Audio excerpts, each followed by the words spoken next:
মুয়াজ্জিন আজান দেওয়ার পর একামত কি অন্য কেউ দিতে পারবেন নাকি মুয়াজ্জিনের অনুমতি নেওয়া লাগবে? সাধারণত যিনি আজান দিবেন একামত তিনি দিবেন, এটা তার হক, তার অধিকার। আজান দিয়েছেন যিনি, একামত দিবেনও তিনি, এটা তার প্রাপ্য, তার অধিকার। যেহেতু তিনি আজান দিয়েছেন, একামত তার দেওয়ার রাইট।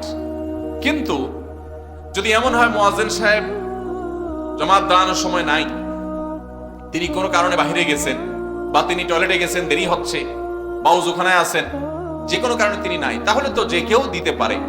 কিন্তু তিনি যদি থাকেন উপস্থিত, তাহলে আরেকজন একামত দিতে পারবেন না ওই মুয়াজ্জিন সাহেবের অনুমতি ছাড়া।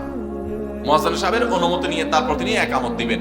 অনুমতি ছাড়া যদি দিয়ে দেন, নামাজ হয়ে যাবে, একামত হয়ে যাবে, কিন্তু কাজটা অবদ্রুচিত হবে এবং ওই মুয়াজ্জিনের হক নষ্ট হবে।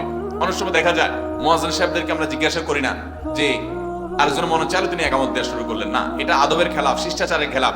যিনি আজান দিয়েছেন একামত তিনি দিবেন। তিনি উপস্থিত থাকলে আপনি যদি একামত দিতে চান, তাহলে তাকে জিজ্ঞাসা করতে হবে, ভাই একামতটা আমি দিয়ে দিতে পারি? তিনি যদি বলেন হ্যাঁ দেন, তখন আপনি একামত দিবেন। এটা হলো আদব এবং তার হক।